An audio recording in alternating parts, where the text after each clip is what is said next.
नमस्ते दोस्तों, welcome to exam on. और आज हम लोग 27 अक्टूबर से रिलेटेड इम्पॉर्टेंट करंट अफेयर्स को यहाँ पे डिस्कस करेंगे। साथ ही इससे रिलेटेड जो भी इम्पॉर्टेंट फैक्ट्स और जीके बनते हैं उसको भी देखेंगे। अच्छा, ये जो करंट अफेयर्स है आप लोगों के सभी कॉम्पिटिटिव एग्जाम के लिए ये मोस्ट इम्पॉर्टेंट है, इसलिए वीडियो को ध्यान से ज़रूर देखिएगा। फर्स्ट क्वेश्चन है आप लोगों के सामने, और सबसे पहले यहाँ पे बात की जा रही है एक देश है जिसको कि अभी इंटरनेशनल एक ऑर्गेनाइजेशन है जिसमें शामिल किया गया है। क्वेश्चन है, अंडोरा देश किसका 190वां सदस्य देश बन गया है। देखिए आप लोगों के सामने जो ऑप्शंस हैं तीनों ही इंटरनेशनल लेवल की ऑर्गेनाइजेशन है जो कि विभिन्न देशों को कर्ज मुहैया कराती है और विभिन्न आर्थिक और वित्तीय सपोर्ट भी करती है। बाकी ये जो देश है अंडोरा देश, ये सदस्य बन गया है आईएमएफ का। आईएमएफ जिसको कि आप लोग इंटरनेशनल मॉनेटरी फंड के नाम से जानते हैं, इसके बारे में आगे हम लोग डिस्कस करेंगे। पहले इस क्वेश्चन के बारे देखते हैं। अंडोरा देश चूंकि अब 190वां सदस्य देश बन गया है आईएमएफ का, तो अब जो है ये आईएमएफ की जितनी भी नीतियाँ सलाह वगैरह है उन सभी चीज़ों का ये लाभ उठा सकता है। ये फैसिलिटी अब इसको मिलेगी। बाकी बात करें आईएमएफ के बारे में, इसको बनाया गया था 1945 में। इसका हेडक्वार्टर जबकि बनाया गया है वॉशिंगटन डीसी में, और इसके जो भी वर्तमान प्रेसिडेंट है क्रिस्टलिना जॉर्जिवा। बात करें इन बाकी के ऑप्शंस के बारे में, वर्ल्ड बैंक इसको बनाया गया था 1944 में, और इसका भी हेडक्वार्टर है वॉशिंगटन डीसी यूएस में, और इसके जो वर्तमान हेड हैं वे हैं डेविड मलपास। और एक है एशियन डेवलपमेंट बैंक, इसको बनाया गया था 1966 में, और इसका हेडक्वार्टर है मनीला फिलीपींस में, और इसके जो भी वर्तमान हेड हैं वे हैं मसात्सुको असाकावा। तो इसके बारे में आप लोग याद रखिएगा। अच्छा, एक बात और याद रखिएगा, अंडोरा देश से इसकी जो राजधानी है वो है एंड्रोला वेला, और करेंसी ये इस्तेमाल करता है यूरो। तो ये काफ़ी सारे इंपॉर्टेंट पॉइंट्स थे जो मैंने आप लोगों को बताए, इसको आप लोग याद रखेंगे। नेक्स्ट है, और यहाँ पे हम लोग बात करेंगे वर्ल्ड बैंक से संबंधित है जिसने कि अभी एक राशि मंजूरी दी है कौन से स्टेट के लिए, वो देखते हैं। किस राज्य के लिए वर्ल्ड बैंक ने 3 करोड़ राशि की मंजूरी दी है। देखिए वो जो स्टेट है वो है गोवा। अच्छा, ये क्यों दिया गया है, तो देखिए गोवा जो है वहाँ पे एक सैंड ड्यून पार्क वो बनाया जा रहा है, और ख़ास बात ये है कि इस पार्क में जो वहाँ पे स्थानीय लोग और पर्यटक आएंगे उनको शिक्षित करने के लिए एक इंटरप्रिटेशन सेंटर वहाँ पे बनाया जा रहा है, ताकि इकोसिस्टम से संबंधित नॉलेज के बारे में बहुत सारी बातें लोगों को दी जाए, लोगों को इनसे संबंधित जानकारी मुहैया कराई जाए। तो इसी को देखते हुए वर्ल्ड बैंक ने इस 3 करोड़ रुपए की राशि की मंजूरी दी है गोवा के लिए। बाकी के ऑप्शंस को अगर हम डिस्कस करें, राजस्थान, एशियन डेवलपमेंट बैंक ने अभी हाल ही में $300 मिलियन के ऋण की मंजूरी दी थी राजस्थान के लिए, जबकि महाराष्ट्र के लिए वर्ल्ड बैंक ने $177 बिलियन की ऋण की मंजूरी दी थी महाराष्ट्र की सड़कों को अपग्रेड करने के लिए।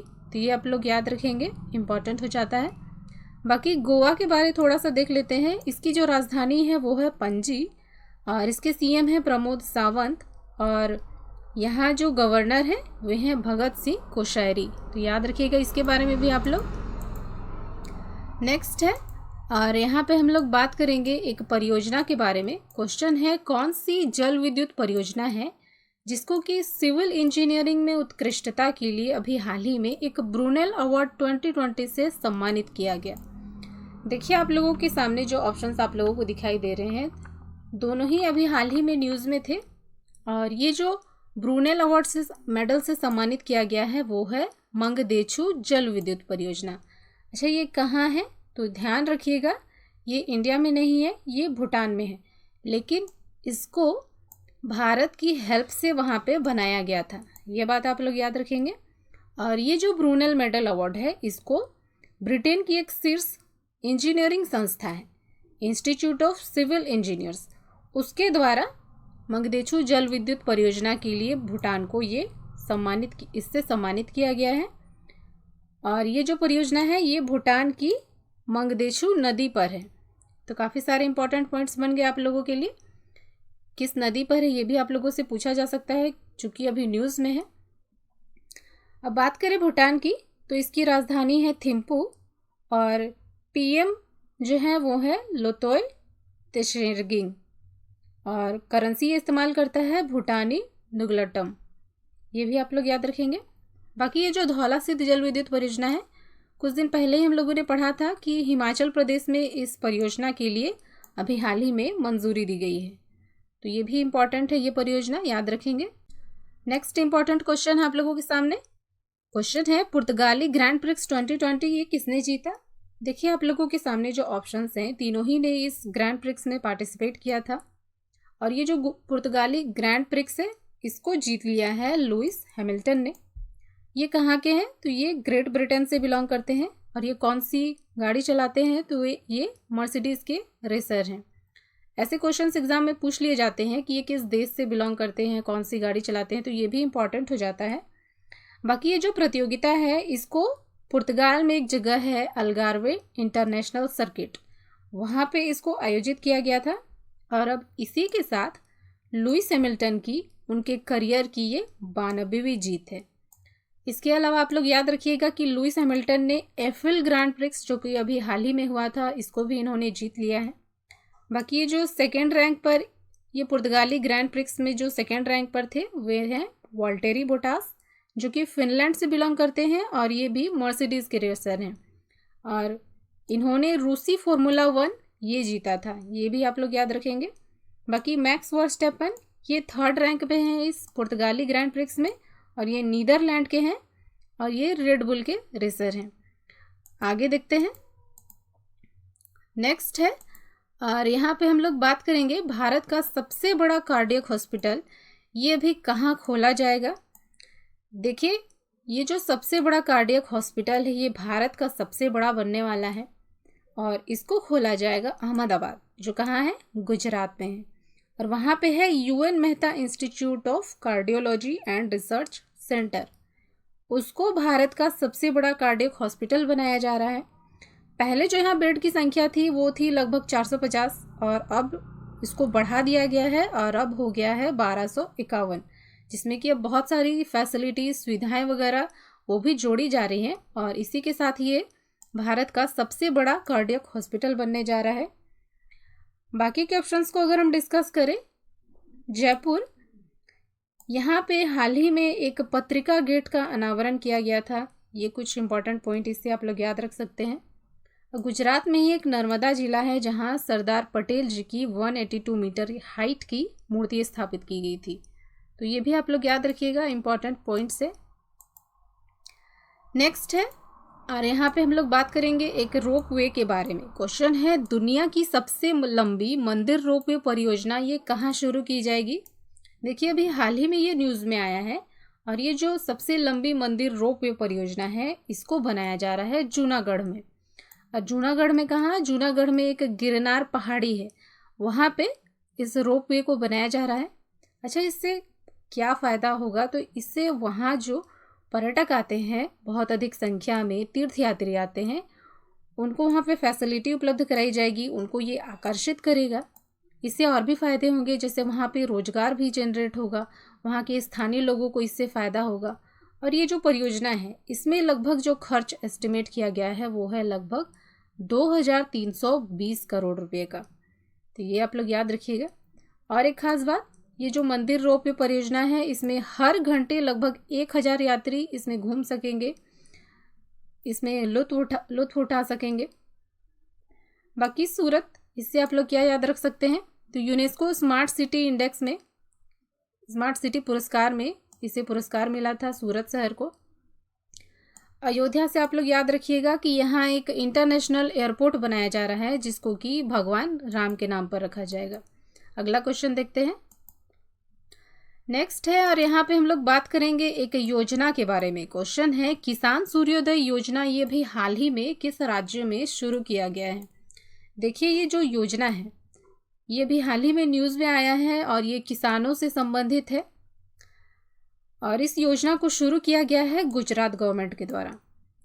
देखिए ये जो योजना है इसको हमारे जो प्रधानमंत्री हैं नरेंद्र मोदी जी, इनके द्वारा यहाँ पे उद्घाटन किया गया। नाम से ही पता चलता है कृषि से संबंधित है।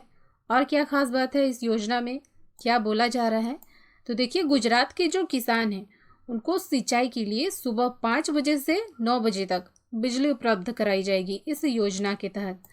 और इसमें जो टोटल खर्च एस्टिमेट किया गया है लगभग 3,500 करोड़ रुपये का। और शुरुआत में वहाँ पे जो 10 जिले हैं उनको सेलेक्ट किया गया है, वहाँ पे इसकी फैसिलिटी उपलब्ध कराई जाएगी किसानों को। फिर आगे बढ़ा के बाकी जिलों में भी इसको शुरुआत किया जाएगा। बाकी के ऑप्शंस को अगर हम डिस्कस करें, इन सभी जगह में हाल ही में कोई ना कोई योजना अभी लाई गई है। एमपी, यहाँ एक सीएम किसान कल्याण योजना को शुरू किया गया। असम, यहाँ एक पर्यटन संजीवनी योजना को शुरू किया गया। इसके अलावा एक स्वयं योजना को लाया गया। और राजस्थान में एक मोक्ष कलश योजना को शुरू किया गया। तो ये सभी योजना के बारे में आप लोग याद रखेंगे। नेक्स्ट है, और यहाँ पे हम लोग बात करेंगे एक पर्सनालिटी के बारे में। क्वेश्चन है, हाल ही में सैमसंग के अध्यक्ष का निधन हो गया, वे कौन है? देखिए वे जो पर्सनालिटी हैं वे हैं ली कून, ये दोनों एक साथ होगा, ली कून ही। ये हैं सैमसंग के अध्यक्ष जिनका कि भी हाल ही में निधन हो गया। आप लोग अच्छी तरह से जानते हैं सैमसंग के बारे में, कोई ऐसे नहीं है जो कि नहीं जानते हैं, क्योंकि सैमसंग आप लोगों को मार्केट में देखने को मिलेगी। इसकी बहुत सारे इलेक्ट्रॉनिक्स उपकरण वगैरह, बहुत सारे मोबाइल्स, चिप वगैरह इसके अवेलेबल है मार्केट में। तो ये वही है। और ये जो सैमसंग है ये दक्षिण कोरिया की कंपनी है। और एक बात याद रखिएगा कि फोर्ब्स रिच लिस्ट में दक्षिण कोरिया की सबसे अमीर व्यक्ति में ली कून ही इनको शामिल किया गया था। अच्छा, फोर्ब्स की बात हुई है तो ये बात आप लोग याद रखिएगा कि भारत से मुकेश अंबानी, इनको फोर्ब्स रिच लिस्ट में टॉप रैंक हासिल हुई थी। तो एशिया के सबसे ये अमीर व्यक्ति हैं। बाकी के ऑप्शंस को अगर हम डिस्कस करें, प्रोफेसर गोविंद स्वरूप, इनका हाल ही में निधन हो गया था और ये प्रसिद्ध खगोल वैज्ञानिक थे। अब भारत में खगोल विज्ञान के क्षेत्र में काफ़ी महत्वपूर्ण योगदान दिया है इन्होंने।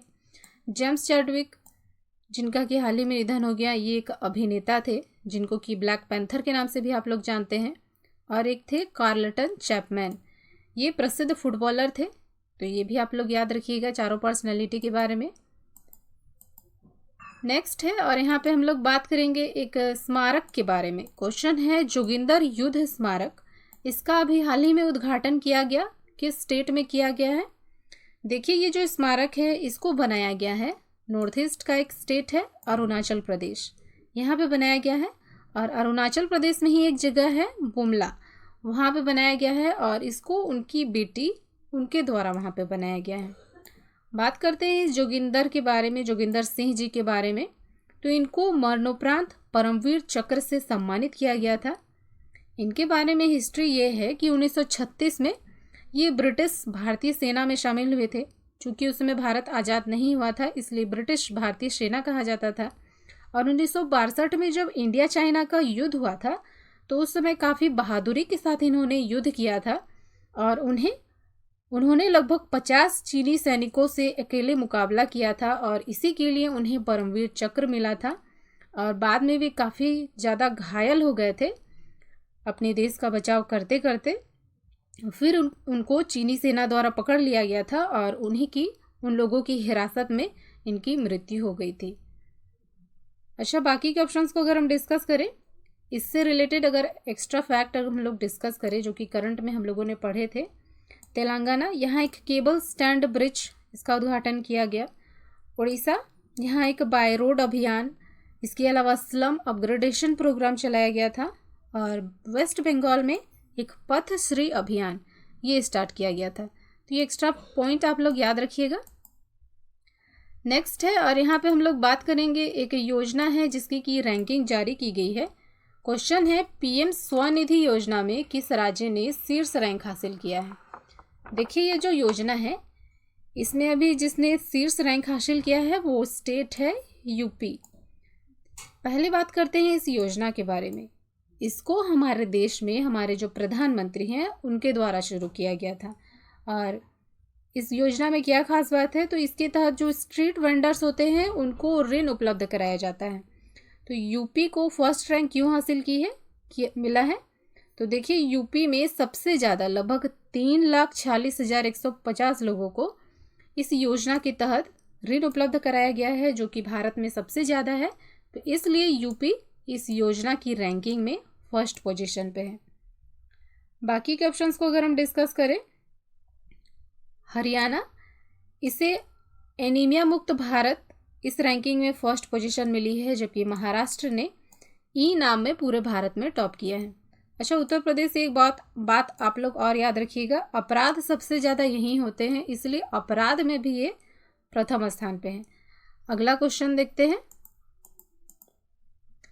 नेक्स्ट है, इसमें एक पॉलिसी के बारे में बात करेंगे हम लोग। क्वेश्चन है, नो मास्क नो सर्विस, इस पॉलिसी को भी हाल ही में किस देश के द्वारा शुरू किया गया?